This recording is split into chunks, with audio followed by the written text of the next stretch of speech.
एक तरफ जहां पश्चिम बंगाल में तृणमूल कांग्रेस के भीतर बगावत का तूफान आया हुआ है, पार्टी दो फाड़ हो सकती है, ऐसे तमाम कयास लगाए जा रहे हैं। इसी बीच में विपक्षी इंडिया गठबंधन की अहम बैठक से एक दिन पहले तृणमूल कांग्रेस के भीतर राजनीतिक हलचल फिर से तेज हो गई है। पार्टी प्रमुख ममता बनर्जी रविवार को दिल्ली पहुंच गई, जबकि पार्टी के राष्ट्रीय महासचिव और सांसद अभिषेक बनर्जी एक दिन पहले ही राष्ट्रीय राजधानी पहुंच चुके थे। ऐसे समय में ममता का दिल्ली दौरा बेहद महत्वपूर्ण माना जा रहा है, जब पार्टी के भीतर असंतोष और संभावित बगावत की चर्चाएं लगातार जोर पकड़ रही हैं। अब ऐसे में सवाल उठने लगा है कि आखिर ममता बनर्जी ने इस बगावती तूफान के बीच में दिल्ली का रुख क्यों किया है और अभिषेक बनर्जी भी आखिर राजधानी दिल्ली में क्यों पहुंचे हुए। दरअसल ममता बनर्जी के साथ राज्यसभा सांसद डोला सेन और वरिष्ठ लोकसभा सांसद कल्याण बनर्जी भी दिल्ली पहुंचे हैं। सूत्रों के मुताबिक इंडिया गठबंधन की बैठक से पहले तृणमूल कांग्रेस का शीर्ष नेतृत्व पार्टी के भीतर पैदा हुए हालात का आकलन करने और संगठन को एकजुट रखने की रणनीति पर चर्चा करेगा। पार्टी को आशंका है कि विधानसभा में सामने आई बगावत जैसी स्थिति संसदीय दल तक भी पहुंच सकती है।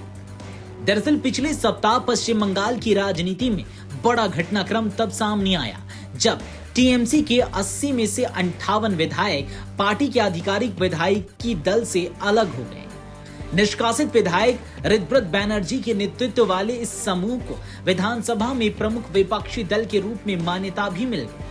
इसे ममता बनर्जी के राजनीतिक करियर के सबसे बड़े झटकों में से एक माना जा रहा है। अब इसी घटनाक्रम की आंच संसद तक पहुंचने की आशंका जताई जा रही है। राजनीतिक सूत्रों का दावा है कि लोकसभा और राज्यसभा में भी कुछ सांसदों को अपने पक्ष में करने की कोशिशें जारी हैं। इसी वजह से दिल्ली में ममता बनर्जी और अभिषेक बनर्जी की मौजूदगी को बेहद अहम माना जा रहा है।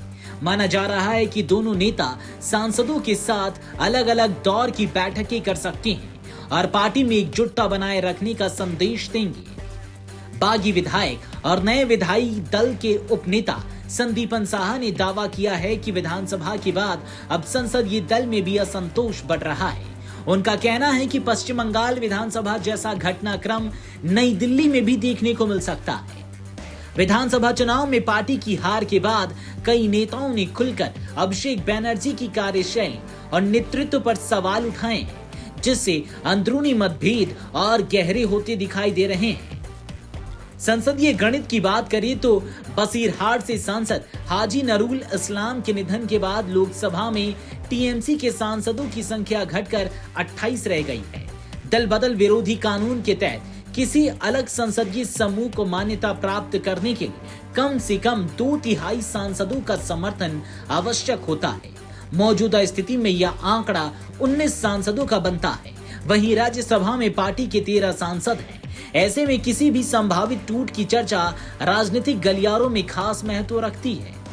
इस बीच ममता बनर्जी ने रविवार को कोलकाता नगर निगम यानी कि केएमसी के तृणमूल पार्षदों के साथ प्रस्तावित अहम बैठक भी रद्द कर दी। यह बैठक कोलकाता के तृणमूल भवन में आयोजित होने वाली थी और पार्षदों को पहले से ही इसमें शामिल होने के निर्देश दिए गए थे।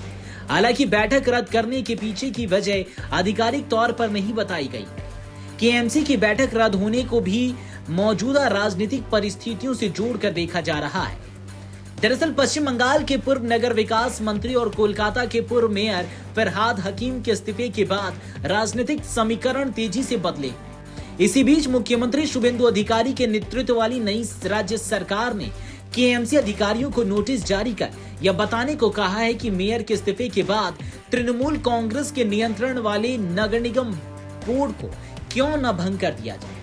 ऐसे में इंडिया गठबंधन की बैठक से पहले तृणमूल कांग्रेस दोहरी चुनौती का सामना करती दिखाई दे रही है। एक तरफ पार्टी को राष्ट्रीय स्तर पर विपक्षी राजनीति में अपनी भूमिका मजबूत रखनी है, तो दूसरी तरफ संगठन के भीतर बढ़ते असंतोष और संभावित बगावत को भी संभालना है। अब सबकी निगाहें दिल्ली में होने वाली बैठकों और ममता बनर्जी की अगली राजनीतिक रणनीति पर टिकी है।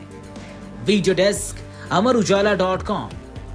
अगर आप ये वीडियो YouTube पर देख रहे हैं तो हमारे चैनल को सब्सक्राइब कर बेल आइकन दबाएं और Facebook पर देख रहे हैं तो हमारे पेज को लाइक करें।